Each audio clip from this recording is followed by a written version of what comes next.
Hello viewers, welcome to you all in my YouTube channel Dharma education. आज का हमारा topic है एनर्जी बैलेंसेस। सो स्टार्ट करते हैं। स्टार्ट करने से पहले हम ये बता दें कि एनर्जी बैलेंस कैलकुलेशन का हम यूज़ क्यों करते हैं।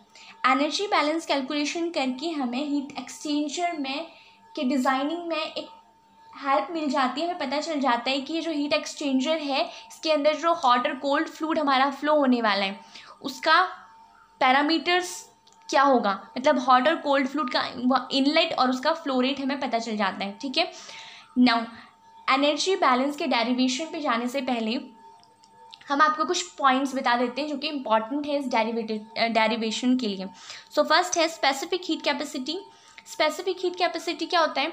स्पेसिफिक हीट कैपेसिटी होता है किसी भी सब्सटेंस के मास को, किसी भी सब्सटेंस के एक यूनिट मास के टेम्परेचर को 1 डिग्री सेल्सियस तक राइज करने के लिए, किसी भी सब्सटेंस के एक यूनिट मास के टेम्परेचर को 1 डिग्री सेल्सियस तक राइज करने के लिए जो हमें हीट रिक्वायर्ड होती है उसी को हम क्या कहते हैं? स्पेसिफिक हीट कहते हैं। Specific heat capacity it is the amount of heat required to raise the temperature of unit mass of substance to unit temperature, that is 1 degree Celsius. उसे हम कहते हैं specific heat capacity. Okay, now इसे हम denote करते हैं CP. इसकी SI unit होती है जोल पर केजी केल्विन या फिर किलो जोल पर केजी केल्विन। ओके, नाउ हम बात करते हैं एंथैल्पी क्या होता है। एंथैल्पी होता है heat content of a system, किसी भी सिस्टम के द्वारा कितनी हीट हमारी गेन करी जाती है, लूज़ करी जाती है, वो उसकी एंथैल्पी होती है। ठीक है, जिसे हम change in enthalpy is equals to change in internal energy and change in product of pressure and volume का कॉम्बिनेशन कहते हैं। ओके, नाउ सेंसिबल हीट क्या होता है? सेंसिबल हीट होता है जो हीट हमें रिक्वायर्ड होती है किसी भी सब्सटेंस के टेम्परेचर को राइज करने के लिए या फिर फॉल करने के लिए। That is, it is the heat that must be transferred either to raise or lower the temperature of a substance or mixture of a substance। किसी भी सब्सटेंस के टेम्परेचर को राइज करने के लिए या फिर फॉल करने के लिए जो हीट हमें ट्रांसफ़र करनी पड़ती है उसे हम कहते हैं सेंसिबल हीट। फॉर एग्ज़ाम्पल, अगर मैंने एक कंटेनर के अंदर पानी लिया है, उसे मैं बॉईल करने के लिए रख दूं, सबसे पहले क्या होगा, जब मैं इसे बॉईल करने के लिए नहीं रखूँगी तो क्या होगा, रूम टेम्परेचर पे होगा। अभी जब ये रूम टेम्परेचर में था तो मैंने जब इसे हीट दी तो क्या होगा, ये जो पानी होगा हमारा धीरे धीरे करके इसका टेम्परेचर राइज होने लग जाएगा। ये तब तक राइज होगा जब तक कि ये हमारा वेपर में कन्वर्ट ना हो जाए, तब तक राइज होगा जब तक कि हमारा वेपर फॉर्म में यानी 100 डिग्री सेल्सियस तक इसका टेम्परेचर ना पहुंच जाए, तब तक क्या होगा, इसका टेम्परेचर राइज होगा।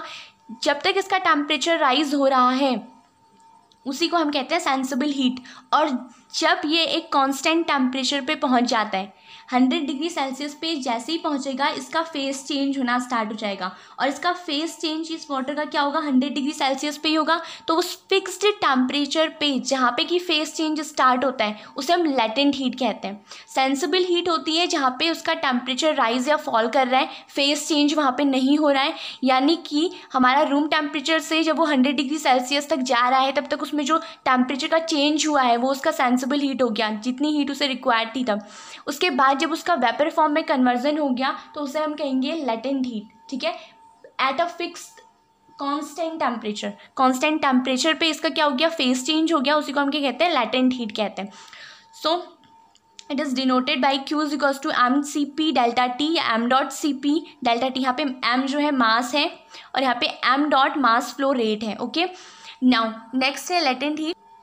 Latent heat, when matter undergoes a phase change, the enthalpy change associated with a unit amount of matter at the constant temperature and pressure is known as the latent heat of phase change।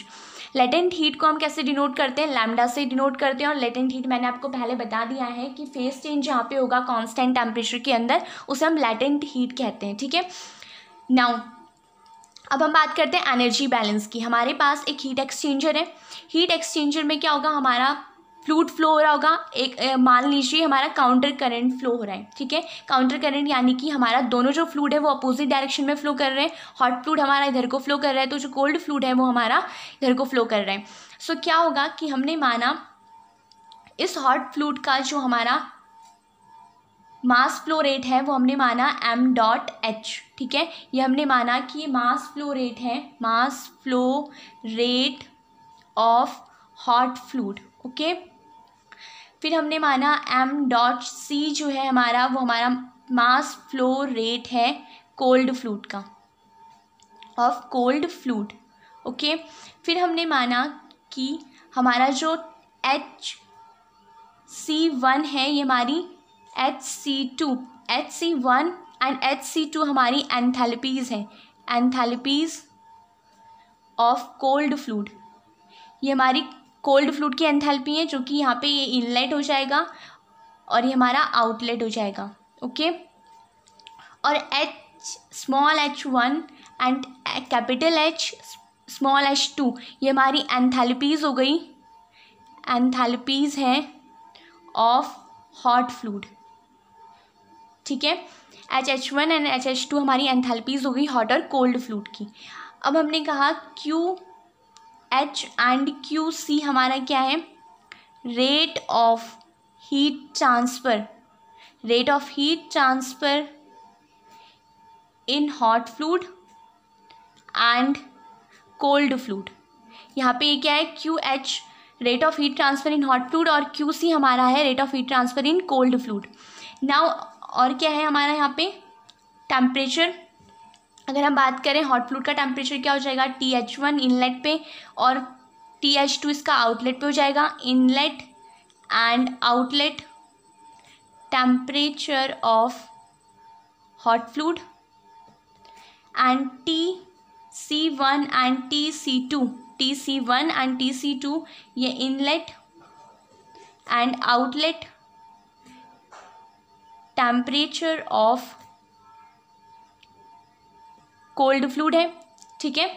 Now अब हम बात करते हैं energy balance की। तो क्या होगा यहाँ पे, क्या होगा कि जितना हॉट फ्लूइड हमारी हीट लूज़ कर रहे हैं, जितना हॉट फ्लूइड हीट लूज़ करेगा उतना ही हीट क्या करेगा, कोल्ड फ्लूइड गेन कर लेगा। जितना हॉट फ्लूइड लूज़ करेगा उतना ही हीट कोल्ड फ्लूइड गेन करेगा। तो यहाँ पे क्या हो जाएगा हमारा QC is equals to QH हो जाएगा। और हमारा जो हॉट फ्लूइड है वो क्या कर रहा है, हीट को लूज़ कर रहा है। जब हीट को लूज़ करता है, जब एनर्जी लूज़ होती है, हमें क्या हो जाएगा, माइनस हो जाएगा। हीट लॉस हो रहा है तो क्या हो जाएगा, माइनस QH हो जाएगा।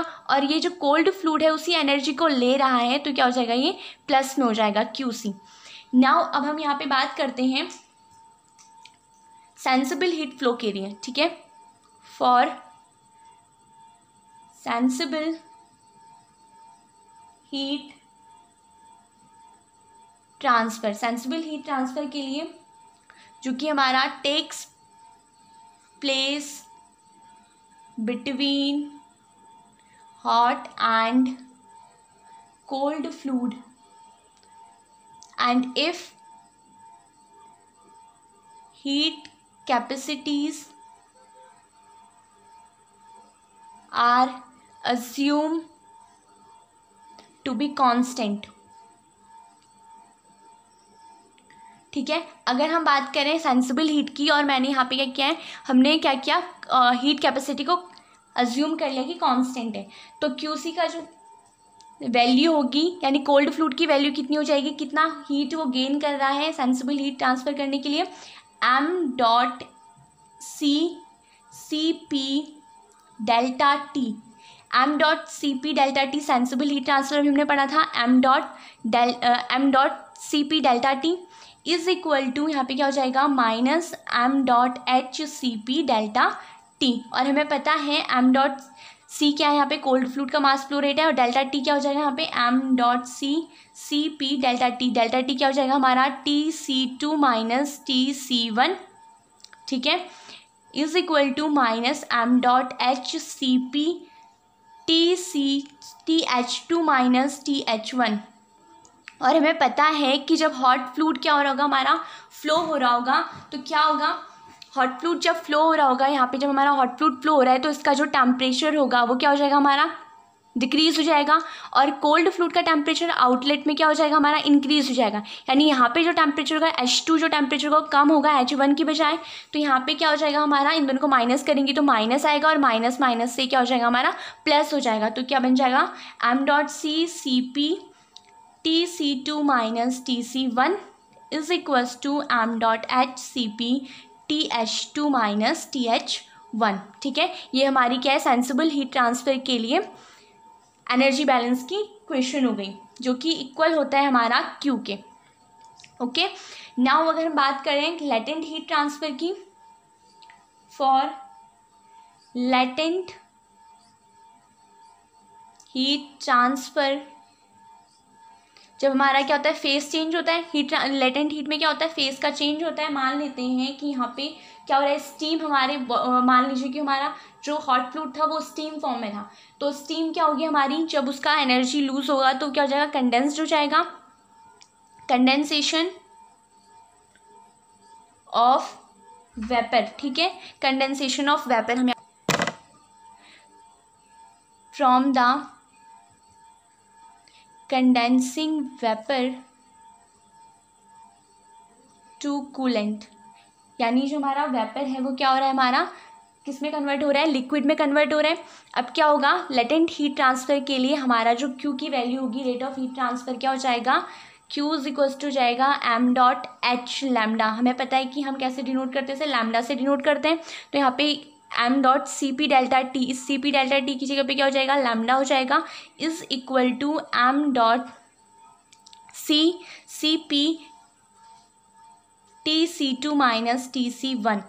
एक बात बताइए, यहाँ पे जो लेटेंट हीट का ट्रांसफ़र होगा, यानी फेस चेंज किसके अंदर होगा, फेस चेंज हॉट फ्लूइड के अंदर होगा ना।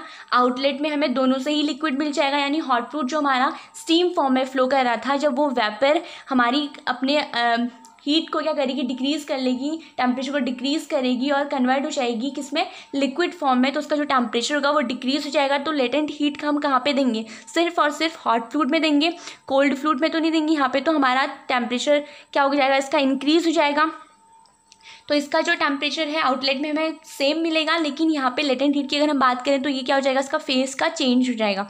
तो यहाँ पे क्या हो जाएगा, Q is equals to m.h lambda is equals to m.c Cp delta T हो जाएगा। ओके, ये हो गई हमारी लेटेंट हीट की इक्वेशन। आई होप आपको समझ में आ गया होगा। नाउ मिलते हैं नेक्स्ट वीडियो में। Thank you, bye bye, take care.